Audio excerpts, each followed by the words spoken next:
beaucoup des hommes, mais la femme est une riche bénédiction. Nous allons prendre un récit, merci mon frère, nous allons prendre un récit que ceux qui méditent la parole connaissent, se trouve dans 1 Samuel 1, versets 12 à 20. On connaît cette histoire qui concerne Anne, mère du prophète Samuel. Il est dit, comme elle restait longtemps en prière, on ne va pas lire tout le chapitre, voilà, j'ai juste sélectionné partie du texte. Comme elle restait longtemps en prière devant l'Éternel, Élie observa sa bouche. Anne parlait dans son cœur et ne faisait que remuer les lèvres, mais on n'entendait point sa voix. Élie pensa qu'elle était ivre. Et il lui dit, « Jusqu'à quand seras-tu dans l'ivresse? Fais passer ton vin. » Anne répondit, « Non, mon Seigneur, je suis une femme qui souffre en son cœur, et je n'ai bu ni vin, ni boisson enivrante, mais je répandais mon âme devant l'Éternel. Ne prends pas ta servante pour une femme pervertie, car c'est l'excès de ma douleur et de mon chagrin qui m'a fait parler jusqu'à présent. » Élie reprit la parole et dit, « Va en paix, et que le Dieu d'Israël exauce la prière que tu lui as adressée. » Elle dit, « Que ta servante trouve grâce à tes yeux. » Et cette femme s'en alla. Elle mangea, et son visage ne fut plus le même. Ils se levèrent de bon matin, et après s'être prosternés devant l'Éternel, ils s'en retournèrent et revinrent dans leur maison à Rama. Elkana connut Anne, sa femme, et l'Éternel se souvint d'elle. Dans le cours de l'année, Anne devint enceinte, et elle enfanta un fils, qu'elle nomma Samuel, car, dit-elle, « Je l'ai demandé à l'Éternel. Amen. » On connaît tous ce récit, mais on n'a pas tous la même lecture de la parole. Et c'est ce qui fait la richesse de la parole. La façon dont moi je le reçois, peut-être que toi tu ne le reçois pas comme ça, et ça nous permet de nous édifier les uns les autres. En lisant cette histoire dans la Bible, on peut relever l'adversité que subit Anne à cause de sa stérilité. Mais juste pour remettre les choses dans son contexte, il faut savoir qu'à l'époque de l'Ancien Testament en Israël, on associait les bénédictions de Dieu avec tout ce qui était la prospérité, la santé et le bonheur. Et donc, forcément, la postérité faisait partie des dons que Dieu accordait à ceux qui lui étaient fidèles. Donc, pour les femmes stériles, pour une femme stérile, elle se sentait inutile, humiliée, rejetée. Et parfois, elle se sentait même jusqu'à se sentir coupable du fait de ne pas pouvoir assurer une descendance à la famille de son époux. Et donc, elle était considérée comme n'ayant pas les grâces de Dieu. La fécondité était quelque chose de vital du coup en ce temps-là, puisque fallait assurer la descendance du nom et de la lignée patriarcale. Et l'homme, je mets ça avec un grand H, va jusqu'à faire preuve de tromperie et de stratagèmes incestueux pour arriver à leur but. On peut parler de Léa et Rachel, les filles de Laban qui sont devenues femmes de Jacob. On peut parler des filles de Lot qui ont enivré leur père et couché avec lui pour avoir une descendance. Le droit mésopotamien allait jusqu'à donner l'autorisation, permettre à la femme qui était stérile d'offrir sa servante afin qu'une descendance soit assurée. Sarah, Abraham, Agar, Rachel, Léa et Jacob. Alors que Dieu, il a établi un standard dès la création. Il a créé l'homme et la femme. Il a créé Adam et Ève. Il n'a pas créé Adam et deux Èves. Il a créé Adam et Ève. Il a appuyé ce qu'il a fait par sa parole. Il a dit, l'homme quittera son père et sa mère et s'attachera à sa femme. Et ils deviendront une seule chair. Mais le cœur de l'homme est tellement tortueux. Ce qui intéresse l'homme, c'est ses propres désirs.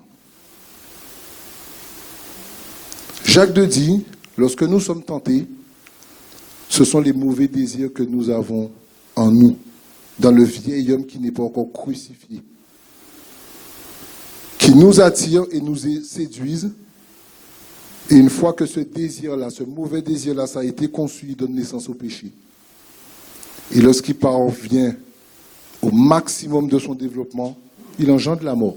Voici la condition. Voici la condition.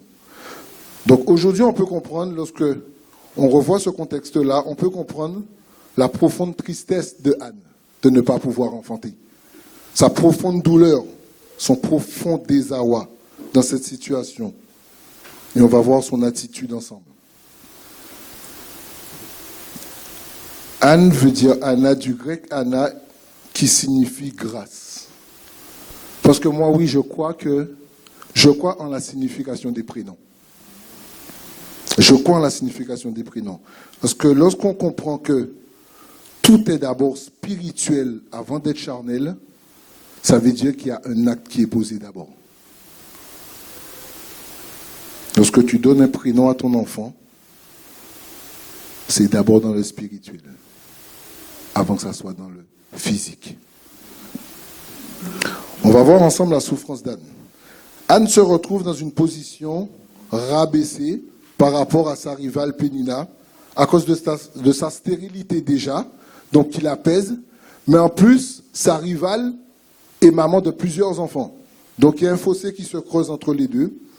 Et le regard que Anne arrive à porter sur elle-même est rempli de disgrâce, est rempli de honte. Mais il n'y a pas que son regard, il y a certainement le regard de toute la communauté sur elle. Il y a aussi le regard de sa rivale Pénina. Mais qu'est-ce que Anne fait? Elle va garder le silence. Même si son humiliation l'empêche jusqu'à manger, elle garde le silence. Est-ce que tu donnes du crédit à ce qu'on dit de toi? Est-ce que tu acceptes les regards que la société a sur toi? Le monde est dirigé par celui qui a été déchu d'auprès de Dieu. Il a été envoyé sur la terre avec ses anges rebelles aussi. Et la première rébellion, la première chose qu'il va faire dans sa rébellion, ça va être de venir persécuter ceux qui invoquent le nom de Dieu. Alléluia. Tu n'es pas ce que le monde dit que tu es. Tu es ce que Dieu dit que tu es. Tu es ce que Dieu dit que tu es. Alors, l'ennemi va passer par certaines personnes pour dire des paroles blessantes, des paroles de limitation sur ta vie, des paroles qui vont te rabaisser. Parfois, ça va même venir de tes proches, puisque Satan ne rentre que là où on laisse une porte ouverte. Et lorsqu'il rentre, on sait pourquoi il vient. Il vient pour détruire, pour briser. On voit que même l'amour et l'estime que Elkana, le mari de Anne, a pour elle, ça ne peut même pas la consoler, tellement la douleur est grande. Alors cesse de regarder à tes manques selon tes propres désirs, mais rends grâce à Dieu pour ses bontés qui se renouvellent chaque jour à ton égard. La souffrance de Anne est augmentée par rapport à l'attitude de Pénina, puisque celle-là, elle n'a qu'un but, pousser Anne à se révolter contre Dieu. La douleur, effectivement, de Anne est très grande, mais elle tient ferme. Elle a foi en celui qui peut tout. Elle supporte la situation sans même essayer de trouver un responsable. Parce qu'elle sait que la solution de son problème, elle ne peut le trouver que dans la présence de Dieu. Et c'est pour ça qu'elle va lui ouvrir son cœur et va lui partager sa souffrance. La Bible dit, Dieu avait permis que Anne soit stérile. Non pas à cause d'un péché quelconque, hein, puisque nous, maintenant, quand on voit quelqu'un qui souffre, première chose qu'on va lui demander, qu'est-ce que tu as fait? Ta condition, c'est qu'il y a quelque chose derrière. Non, parfois, Dieu permet parce qu'il y a besoin de poser des fondements. Dieu permet parce qu'il y a besoin qu'il vous ramène, qu'il nous ramène au pied de la croix. Dieu permet parce que des fois, l'orgueil est monté en nous et il doit être rabaissé. Là, Dieu avait permis qu'elle soit stérile parce qu'il sait qu'il est en train de préparer sa bénédiction. Alléluia. Quand Dieu ne te donne pas, il ne t'a pas oublié. Il est en train de préparer simplement. Sois patient. Sois patient. Il est en train de préparer la naissance de celui qui deviendra un grand prophète. Lorsque ta bénédiction tarde, plus ta bénédiction tarde, plus elle sera grande. Maintenant, tu vas commencer à prier pour qu'elle tarde. Alléluia.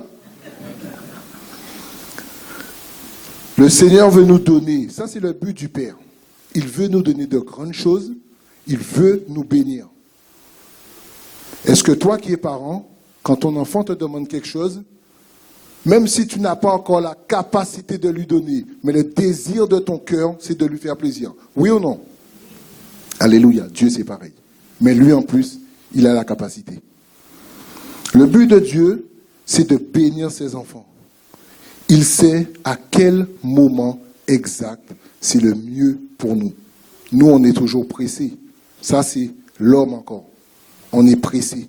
On demande et aussitôt, on veut la chose. Mais Dieu sait qu'il y a des saisons dans nos vies. Lui-même a placé des saisons dans nos vies. Il sait que même s'il te donne la bénédiction maintenant, tu n'es pas prêt à la recevoir. Et combien même il te donne la bénédiction, tu es capable de gâcher la bénédiction que Dieu t'a donnée. Parce que tu n'es pas encore prêt. Tu n'es pas encore prêt. Dieu a besoin de poser des fondements solides. Parce que ça part de là. Et les fondements, c'est la parole de Dieu. Alléluia. On voit des grands buildings. Hein. Tu vas aux États-Unis, à Dubaï, il y a des grands buildings. Mais il y a des fondations solides qui sont en dessous. C'est pour ça que ça tient. Nous, on ne veut pas prendre le temps de poser les fondements, on veut monter la tour directement. Et au premier vent, à la première épreuve, tout s'écroule. Et on accuse qui? On accuse Dieu. Alors que c'est nous qui avons été impatients. Il y a besoin de poser des fondements, des fondations solides. Et les fondations pour Anne, eh bien, ça passe par ce temps de stérilité. Dieu la prépare pour qu'elle soit prête le jour J à recevoir ce fameux cadeau venant du ciel. Donc oui, je te le dis, Dieu va te faire passer par des moments désertiques. Dieu va te faire passer par des moments de sécheresse. Par des moments où tout semble autour de toi anéanti. Mais rends grâce à Dieu. Rends grâce à Dieu. Parce qu'il est en train de te façonner. Il est en train de te modeler. Il est en train de te tailler exactement comme il veut que tu sois. Vous avez vu les diamants? Au début, il est gros comme ça. Et au fur et à mesure, quand on voit la bague, il est tout petit comme ça. Parce qu'il y a déjà un emplacement qui lui est réservé. Et pour ça, on a besoin de le tailler. On a besoin de le tailler. Dis, fais passer l'or par le creuset, par le feu, afin qu'on enlève l'or pur. Eh bien, nous, c'est pareil. Dieu nous taille pour que nous rentrions exactement là où il a déjà prévu pour nous. Alléluia. Il y a des merveilles qui sont déjà prêtes pour toi, simplement. Elles sont dans le spirituel. On ne les voit pas, elles sont déjà là. Elles sont déjà là, mais elles sont dans une autre dimension. C'est pourquoi si tu restes dans la dimension charnelle où tu veux voir les choses, tu n'auras jamais ta bénédiction. Tu dois monter un cran en haut. Tu dois aller chercher la présence de Dieu dans une autre dimension. Parce qu'il y a une autre dimension encore avec Christ. Arrêtons de regarder de façon charnelle, puisqu'on ne verra pas nos bénédictions. Elles ne sont pas dans ce cieux-là, elles sont dans le cieux au-dessus. Et si je les veux, je dois monter dans cette dimension-là. Et cette dimension-là passe dans le temps de la prière avec le Seigneur. Dans des temps de prière avec le Seigneur, afin de monter là où il y a ma bénédiction. Je vais aller la chercher. Pour ça, je dois monter. Et je dois monter en esprit. Dieu connaît le film de ta vie. Vous savez, lorsqu'on vit les choses ici-bas, nous, on les vit au moment présent. On souffre, on pleure, parce qu'on le vit au moment présent. Mais Dieu te regarde.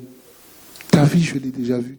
Ça, c'est un replay. Ce que tu es en train de vivre là, pour moi, Dieu, c'est un replay. Dieu connaît la fin, puisque c'est lui qui a fixé le temps de la fin de tes souffrances. Il le connaît. Est-ce que lorsque tu regardes un film pour la première fois, tes émotions sont-elles les mêmes que lorsque tu regardes le film pour la troisième, quatrième fois? Est-ce que tu as les mêmes émotions? Dieu, c'est pareil. Il regarde et dit, je sais, je connais déjà la fin. Toi, tu pleures aujourd'hui, mais moi, je sais ce que j'ai déjà prévu. Alléluia. Donc, rends grâce à Dieu. Rends grâce à Dieu. Peu importe ta situation, rends grâce à Dieu. L'apôtre Paul disait, moi, je peux vivre dans l'abondance. Je peux vivre dans le contentement. Je rends grâce à Dieu pour toutes choses. Alléluia. La Bible dit qu'une fois qu'Anne montait à la maison de chaque fois qu'Anne montait à la maison de l'Éternel, Pénina la mortifiait, la démoralisait, la persécutait, pour l'empêcher de louer Dieu. Dans nos vies, Dieu a instauré une temporalité. Dieu a instauré des temps bien précis, des saisons. Alors il y aura des hauts et il y aura des bas. Mais l'ennemi de nos âmes, le diable, il connaît les hauts et les bas aussi. On n'est pas plus fort que Satan. Hein. Si on n'a pas le Saint-Esprit, on n'est rien. C'est parce qu'on a le Saint-Esprit qu'il n'a aucun pouvoir sur nous. Alléluia. Donc que celui qui se croit fort prenne garde de tomber. Lui, il connaît les saisons. Il connaît les saisons dans nos vies. Et il est très patient. Très patient. Là où toi, tu n'es pas patient, lui, il est très patient. Il guette simplement. Parce qu'il viendra rarement les fois où tu es élevé sur la montagne, où ta vie de prière honore Dieu. Rarement ces temps-là, ça y viendra. Mais le jour où tu ouvriras une porte, lui, il est là, il attend, simplement. Il ne fait pas de bruit. Mais le jour où tu ouvres une porte, parce que tu es énervé, tu as des paroles de médisance sur ton prochain, tu as un manque de pardon dans le cœur, tout ça, il attend que ça. Et dès qu'il voit ce fruit-là, parce que ces fruits-là, ça appartient à Satan. Dès qu'il voit ce fruit-là, il dit, ok, maintenant je peux glisser mon chemin. Mais quand il rentre, c'est pour détruire et égorger. Prenons garde à nos cœurs, frères et sœurs. Parce que c'est à ce moment-là ça qu'il va rentrer. Et là, dans le cas de la parole, du texte qu'on a lu, là, il utilise Pénina. Toi, tu crois que le diable ne peut pas t'utiliser? Non, on croit que le diable, moi je suis chrétien, le diable ne peut pas m'utiliser. N'oubliez pas, rien ne passe ici en charnel avant qu'il ne soit dans le spirituel. Alors même que le diable, à travers les personnes qui l'utilisent, te poussera à t'irriter contre Dieu, en te montrant ta situation financière. Regarde l'état de tes comptes. Tu dis que tu bénis Dieu, regarde l'état de tes comptes. La banque t'appelle tous les jours. Tu n'as pas de travail, regarde ton état un peu. Et tu dis tu es chrétien. Parce que les deux enfants de Dieu souffrent comme ça. Tu es célibataire depuis je ne sais pas quand. Regarde ta situation. Tu n'es pas marié, tu n'as pas d'enfant. Moi, je lui répondrai au diable. La réalité n'est pas la vérité. Alléluia. La réalité là que tu es en train de me dire, ce n'est pas la vérité. Parce que ce qui se passe là n'est pas ce qui se passe là-haut.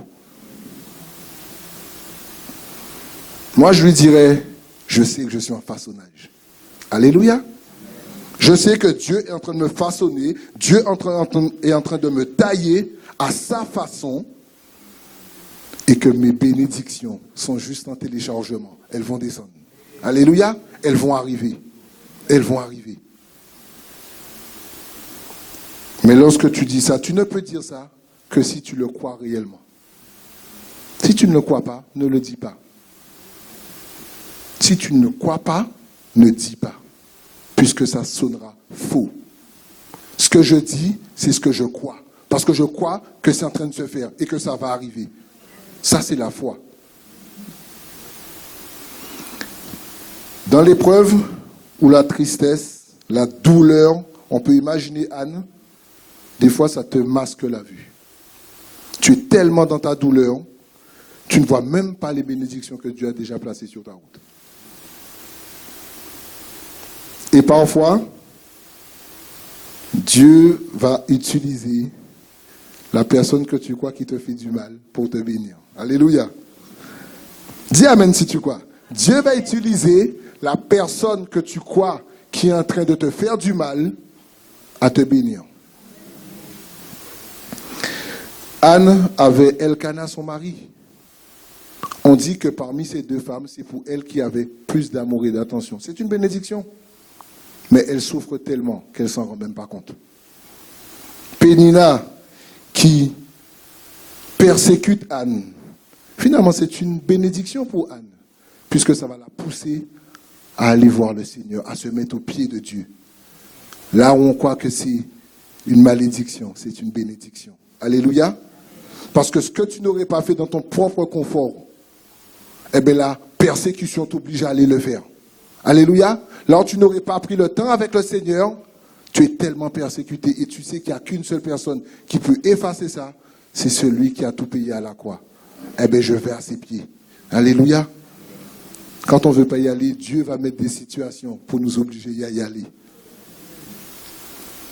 Agar est parti dans le désert avec son fils, en train de pleurer. Ah, mon fils, il va mourir, il va mourir. Et quand elle lève les yeux, l'oasis est juste là. Elle peut s'abreuver. Alléluia. Les bénédictions sont là. Ou fermons nos yeux charnels et ouvrons nos yeux spirituels, frères et sœurs. Peut-être que toi, tu pries pour un enfant. Ça fait des années, Seigneur, j'attends cet enfant-là. Mais est-ce que tu as rendu grâce à Dieu pour l'époux qu'il t'a donné? Est-ce que tu as rendu grâce à Dieu pour l'épouse qu'il t'a donné? Lorsque tu étais célibataire, ah Seigneur, je veux quelqu'un, je veux me marier. Je veux absolument me marier. Aujourd'hui que tu es marié, comment tu traites celui que le Seigneur t'a envoyé? Plus personne dit amen. Comment tu traites ton mari? Comment tu traites ta femme? Devant les gens, on fait beau, mais à la maison, c'est comment? C'est comment? Comment tu traites tes enfants? Devant tout le monde, c'est beau. À la maison, c'est comment? Est-ce que tu rends grâce à Dieu pour ça? Seigneur, je n'ai pas de travail. Seigneur, je suis dans la galère. Bénis-moi, bénis-moi. Une fois qu'il t'a béni, est-ce que tu parles de lui à ton travail? Est-ce que tu es une lumière à ton travail? Est-ce que tu annonces l'évangile à ton travail? Est-ce qu'on sait que tu es chrétien à ton travail?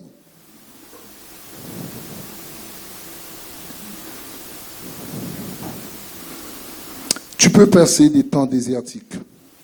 La Bible dit, quand tu seras dans la vallée de l'ombre de la mort. Il n'a pas dit si tu passes.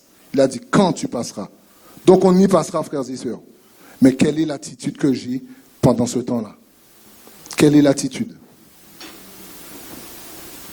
Il y a un aspect qui déclenche assurément l'intervention de Dieu. C'est la prière fervente. C'est la prière fervente. Remplie de foi. Parce que pendant notre vie, on va passer des multitudes d'épreuves. Ah ouais, on va passer des multitudes d'épreuves. Dieu ne nous a pas promis une vie facile. Il n'a pas dit une fois que tu m'acceptes, plus de problème. Mais il a dit, je serai avec toi. Je serai avec toi. Donc au milieu des souffrances parfois, on va faire face à beaucoup d'incompréhension de notre entourage, voire de nos proches. Donc oui, c'est difficile à supporter. Mais rappelons-nous de l'attitude d'Anne. Comme elle, approchons-nous du Seigneur. Lui qui peut et qui veut nous aider dans toutes les circonstances qu'on traverse. Alléluia. Deuxième point, la prière et la consécration d'Anne. Anne a fait une prière très simple, remplie d'humilité. Elle se présente devant Dieu telle qu'elle est, sans artifice, sans faux semblant. Souvent, on vient devant Dieu et on utilise des mots tellement savants, comme si on a fait tellement d'études, et même si on en aurait fait. Est-ce que c'est ça qui prime devant Dieu? Dieu dit, viens tel que tu es, avec les mots que tu connais, parce que moi je connais ce qu'il y a dans ton cœur. Donc je peux donner des belles paroles à Dieu, mais quel est l'état de mon cœur devant lui? Là, les hommes, nous on regarde, oui, ce frère-là, cette sœur-là, même moi qui prêche là ce matin, est-ce que vous savez ce qu'il y a dans mon cœur? Mais Dieu sait. Dieu sait. C'est lui qui sonde. Sa prière est très simple. Mais il y a une chose, c'est que Anne, c'est une femme qui est persévérante. Et elle ne craint pas de passer du temps dans la présence de Dieu. Elle ne craint pas de passer du temps dans la présence de Dieu. Est-ce qu'aujourd'hui, par rapport à ton agenda de ministre, rempli, chargé, est-ce que tu arrives encore à prendre du temps dans la prière? Est-ce que tu arrives à prendre du temps dans la présence de Dieu? Et même quand tu prendrais du temps, combien de temps? 5 minutes? 10 minutes? Une demi-heure? Par contre, tes activités sur 24 heures te prennent beaucoup de temps. Si on enlève le temps de sommeil, tes activités te prennent beaucoup de temps. Combien de temps consacres-tu à Dieu dans ta journée?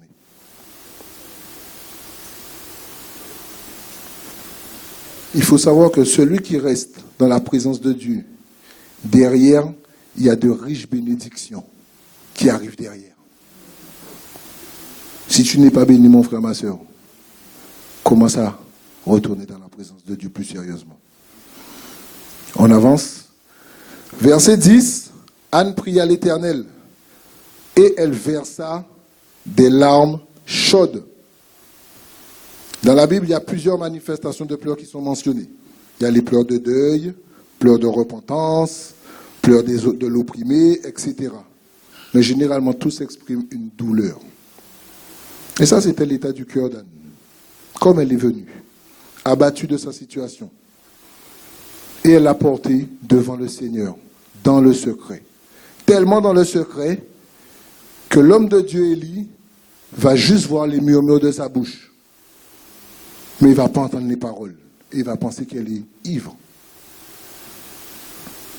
Donc Anne aurait pu aller voir le sacrificateur Élie et commencer à dire, oui, mais moi, tu sais, c'est parce que Pénina, Pénina me mortifie, Pénina ceci, Pénina cela.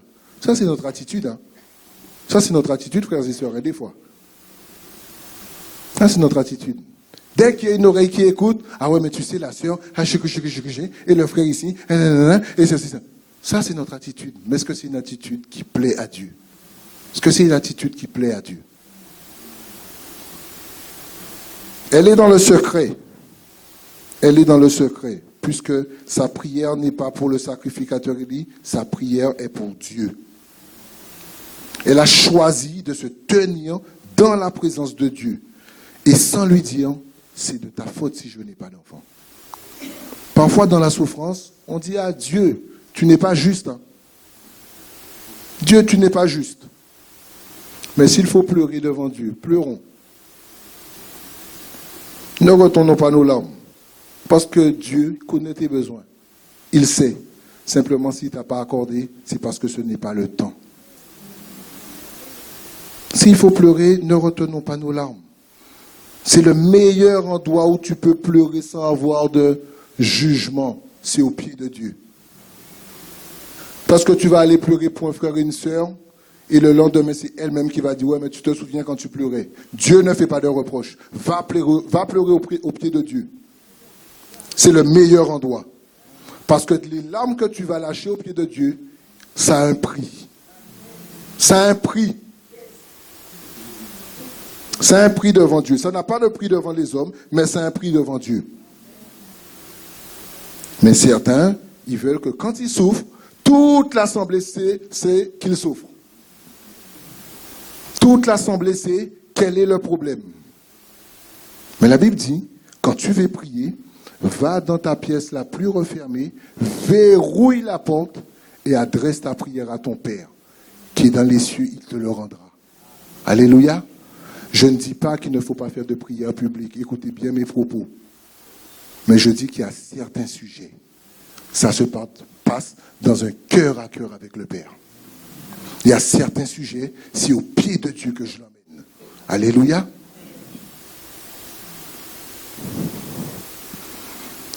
Anne ne prie pas d'une façon égoïste, parce qu'elle est prête à redonner à Dieu ce que lui-même lui aura accordé, son enfant. J'ai une femme qui prie depuis des années pour un enfant. Elle n'a même pas encore l'enfant, qu'elle le consacre déjà en disant, quand je l'aurai, je te le donne. Waouh! Je ne suis pas maman, mais je pense que décision dure à prendre quand même. Et cette attitude-là va permettre de faire cette alliance-là avec le Seigneur. Un vrai acte de foi. Consacrer ce que je n'ai pas encore.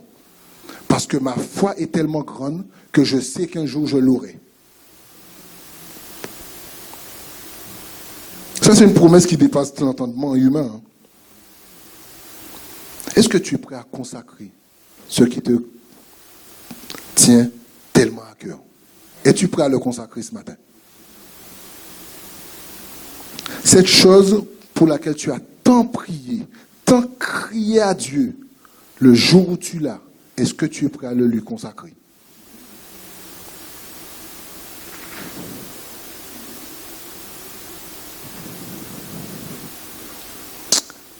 Honores-tu tes vœux à Dieu?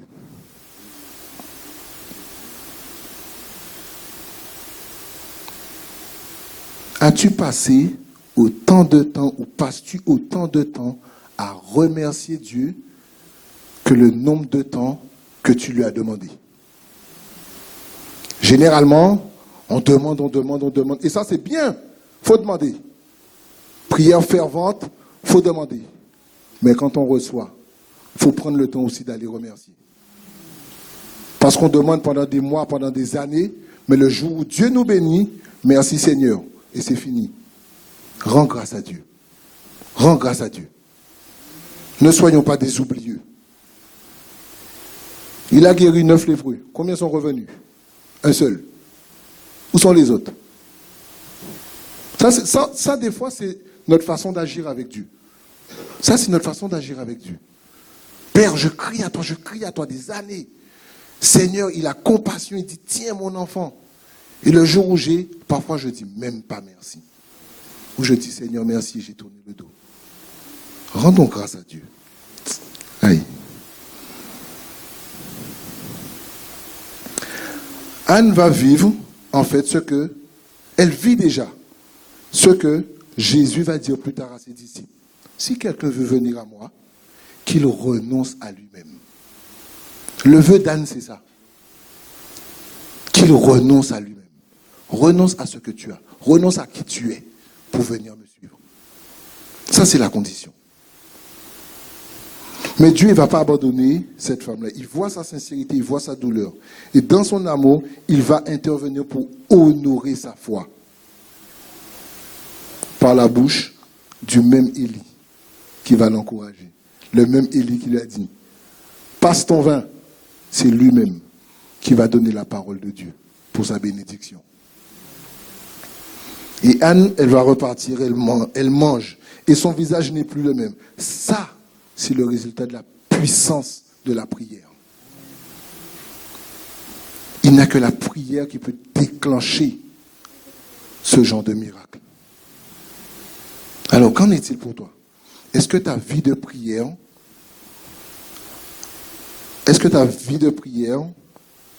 a de semblables interventions divines? Est-ce que ta vie de prière monte à ce niveau-là? Alléluia. Est-ce que notre vie de prière aspire à de telles semblables interventions divines? Dieu, son but, veut nous transformer à l'image de son Fils, qui est Christ. Mais pour ça, il nous demande une communion intime avec lui. Dieu ne fera pas à notre place. Fais le premier pas, il fera le reste. Assurément. Anne nous donne un exemple là de comment nous devons témoigner de notre amour envers le Seigneur. Plus on va aimer Dieu, plus on va lui offrir ce qui nous coûte. Plus on va lui offrir ce qu'on a de plus cher. Plus ton amour grandit, moins tu retiens les choses. Alléluia. Je vous ai dit, je crois en la signification des prénoms. Pénina signifie corail ou bijou. Donc ça veut dire certainement c'était une femme très belle en apparence. Elle était aussi une servante de Dieu puisqu'elle allait chaque année avec son mari faire le sacrifice à Silo. Donc en apparence c'était une femme comblée. Mari attentionné, enfant, elle avait ce qu'il fallait. Mais pourtant, malgré le fait qu'elle avait reçu du Seigneur, elle avait reçu beaucoup du Seigneur, ça ne l'empêchait pas de mépriser Anne. Pénina était insensible à la douleur de son prochain. C'était une femme superficielle, belle à l'extérieur et vide à l'intérieur. Des fois, l'enveloppe, on l'apprécie, mais quand on tape dessus, ça sonne creux. Quel est l'état de notre cœur aujourd'hui? Je pense qu'aucun d'entre nous ici ne veut s'identifier à Pénina, n'est-ce pas? Est-ce qu'il y a quelqu'un qui veut ressembler à Pénina? Ah, il n'y a personne. Hein? Et pourtant, on doit réaliser qu'on n'est pas meilleur qu'elle. On n'est pas meilleur qu'elle. Est-ce qu'on n'est pas les premiers à s'enorgueillir lorsque le Seigneur nous bénit? Alors que tu marches avec ton frère ou ta soeur, vous priez pour les mêmes choses, vous priez pour les mêmes choses, vous vous exhortez, oui, on prie pour les mêmes choses. Une fois que Dieu m'a béni, ça y est, tu ne marches plus avec elle. Tu ne marches plus avec elle. Dieu nous a tous donné des talents. Mais le talent du frère là, ah Seigneur, j'aurais bien aimé avoir le talent de celui-là. Là. Et je commence à jalouser mon frère pour ce que Dieu lui a donné, alors que je ne vois pas ce que moi-même j'ai déjà.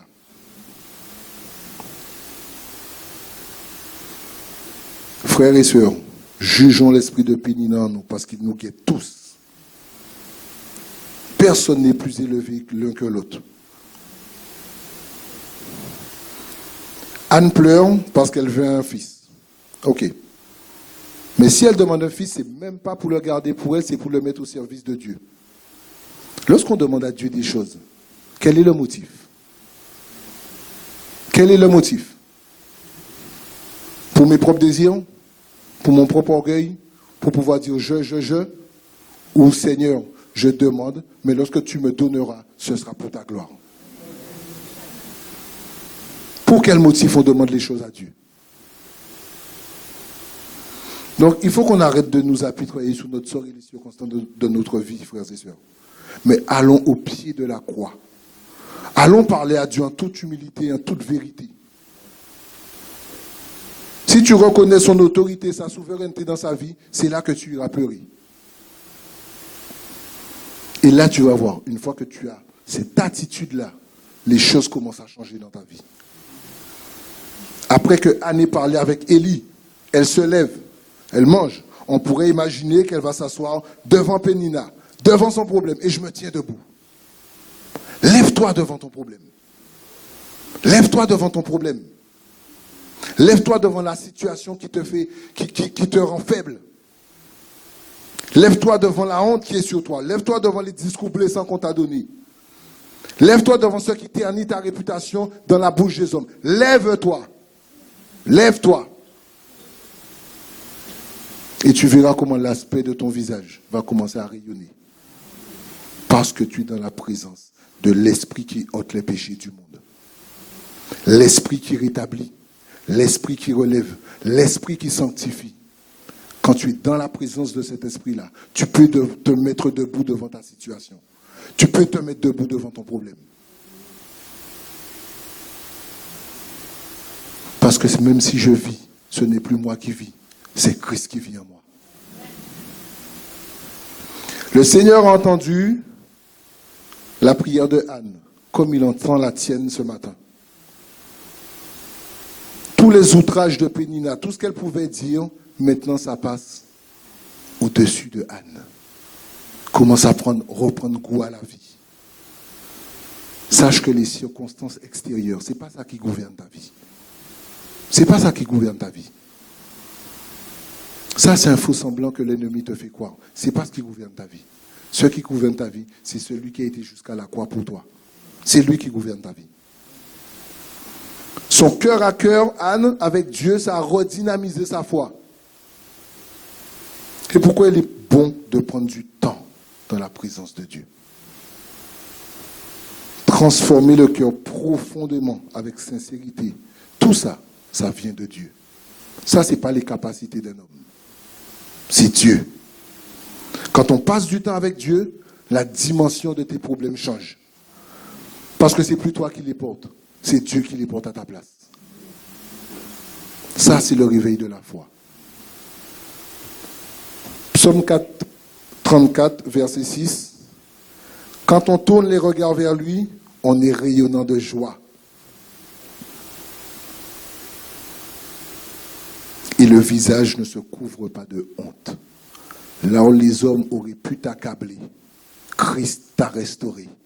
Là où les gens, les paroles blessantes, auraient pu te rabaisser, Christ t'a relevé.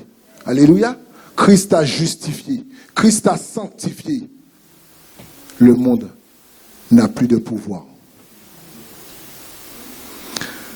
Alors qu'Anne répandait son âme devant Dieu, on a dit le sacrificateur Élie la regardait, certainement depuis un moment, puisqu'on dit, la Bible dit qu'elle est restée longtemps à prier, et pensait qu'elle était ivre, lui faisant une remarque vraiment comme une réprimande.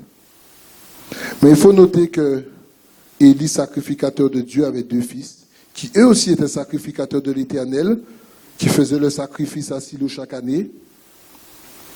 Mais pourtant, ce qu'il faisait mauvais aux yeux de Dieu. Et Élie ne se rendait pas compte, jusqu'à ce qu'on vienne lui en parler. Peut-être que son discernement était en baisse, peut-être dû à son âge avancé. Mais il a pu voir que Anne murmurait dans le silence. Il ne se rendait pas compte du mal qui était en train de sévir dans sa propre maison, mais il va avoir un regard plein de jugement envers une pauvre femme qui répand son âme en pleurs devant Dieu. Et comme ce sacrificateur, nous aussi nous jugeons en apparence, nos frères et nos sœurs. Notre œil mauvais nous aveugle sur nos propres fautes, mais nous fait voir le mal dans la vie de notre prochain, quand bien même il n'existe pas.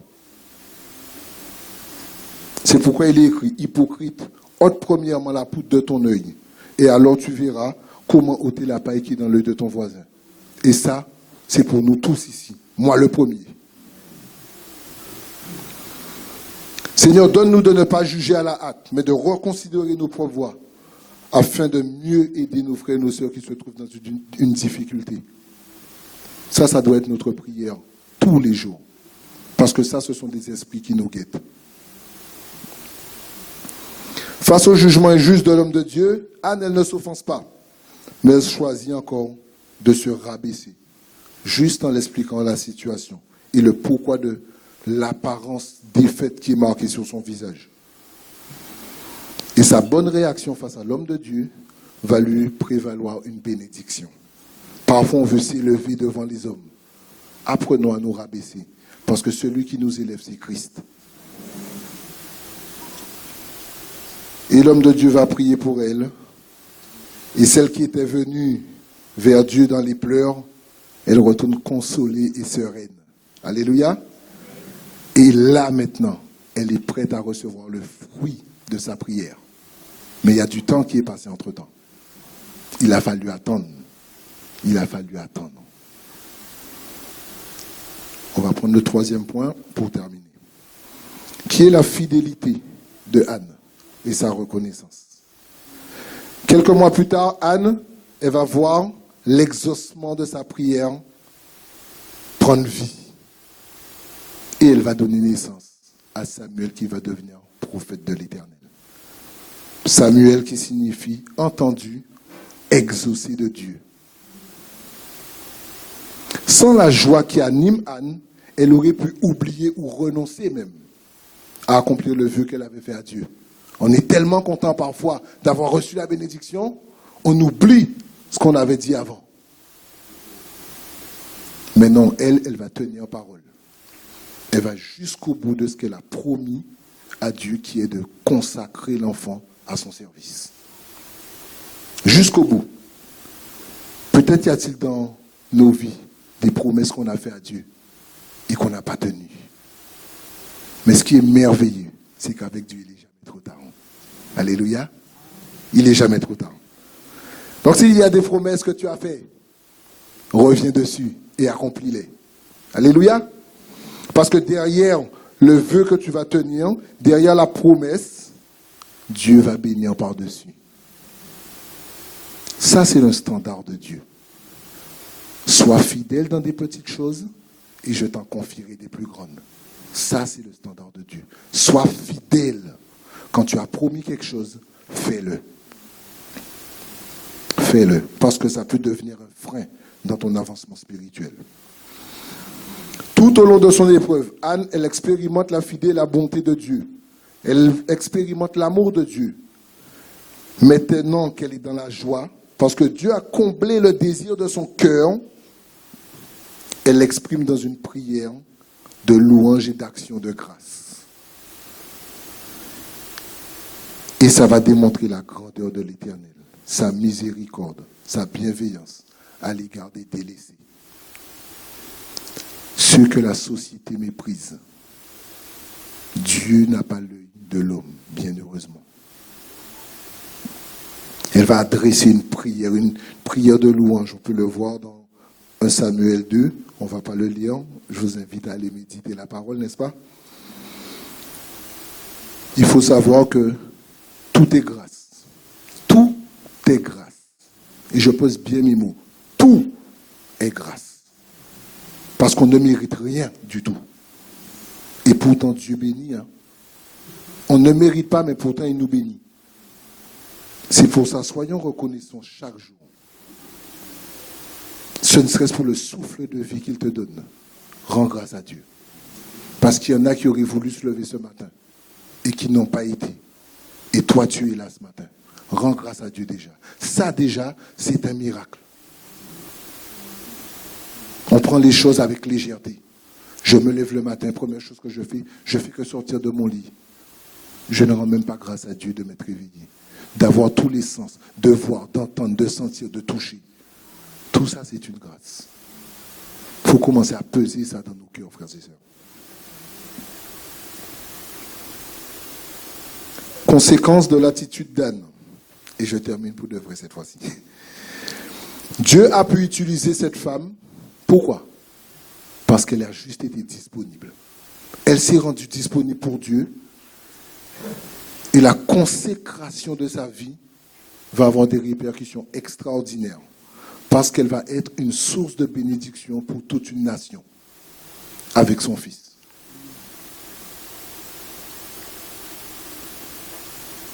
On connaît la vie pieuse que le prophète Samuel a menée devant la face de Dieu. Combien son ministère a été béni. Mais il le doit en grande majorité à sa mère. Je dirais même à ses parents. Parce que son père aussi a joué un rôle. Il n'a pas rejeté celle qui était stérile au début. Alléluia. Et il lui a apporté un amour vrai et véritable. Donc en grande majorité, le prophète Samuel le doit quand même à ses parents. Parce que sans la prière d'Anne, sans sa consécration, il ne serait pas l'homme qu'il a été. Lorsqu'on lit la parole, il n'aurait pas été l'homme qu'il a été. Frères et sœurs, si aujourd'hui toi tu es là, c'est parce qu'il y a du monde qui parfois a fléchi le genou pour toi. Et ça on doit le reconnaître. Ah, moi je sais que si je suis là aujourd'hui à vous parler, gloire à Dieu, mais je sais que ma femme a joué un rôle énorme dans l'homme que je suis aujourd'hui.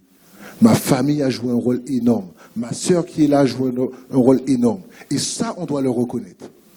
Ça, on doit le reconnaître. On n'arrive pas là par nos propres forces. Tout est grâce de Dieu. Mais il met du monde sur notre passage. Et ces gens-là, ça doit être honoré. Alléluia.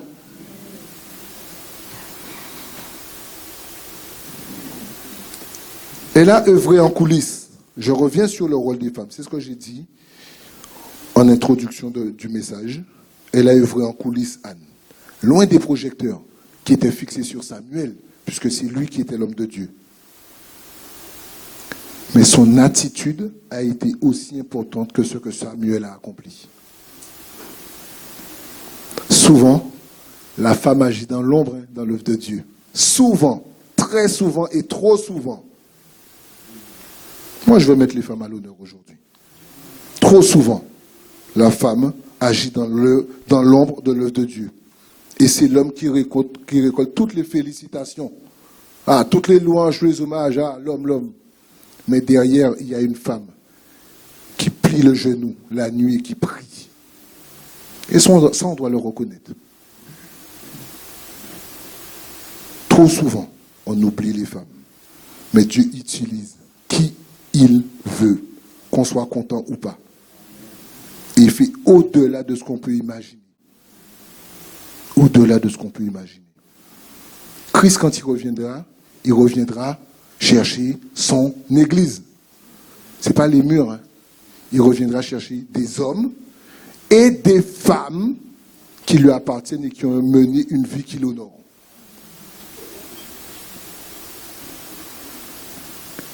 Ce qu'il a fait avec Anne, j'ai envie de te dire ce matin, il veut le faire avec toi. Il veut le faire avec toi parce qu'il a un plan pour ta vie. Il a un plan pour ta vie. Maintenant, à toi de trouver les œuvres qu'il a préparées d'avance afin de les pratiquer. Alléluia. Il a un plan pour toi. Femme, lève-toi et serve le Seigneur. Levez-vous et servez le Seigneur. Levez-vous et servez le Seigneur. Il y a des dénominations qui ne donnent pas la place à la femme. Il faut que la femme ait sa place dans l'œuvre de Dieu. Je vais conclure ici. La Bible raconte la fidélité de Dieu envers cette femme vertueuse, honnête, constante, dévouée. Et qu'est-ce qu'il va faire? L'attitude qu'elle a eue va lui valoir d'avoir 5 enfants après la naissance de Samuel. Une femme qui était stérile.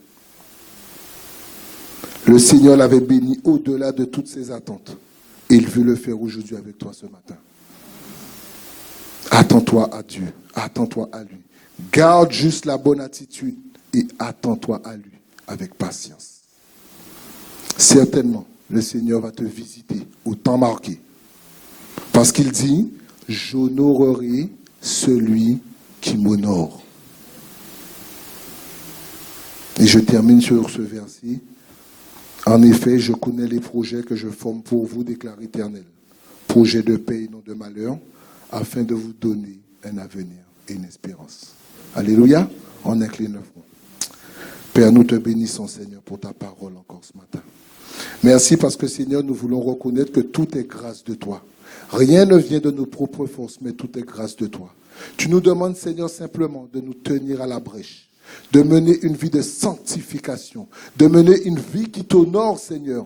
Le frère l'a dit dans sa prière ce matin, nous sommes dans une course et nous voulons aller jusqu'au bout avec toi, Seigneur. Donne-nous d'être des hommes et des femmes, Seigneur, qui se lèvent, Seigneur, pour ton œuvre, qui se lèvent pour que la parole, pour que l'évangile soit annoncé, Seigneur. Tu dis, mon peuple périt par manque de connaissance. C'est parce que nous ne faisons pas ce qu'il faut. Seigneur, donne-nous de partir en mission pour toi. Que là où tu nous places, peu importe l'endroit où nous sommes, Seigneur, que nous puissions parler de toi. Et que seul ton nom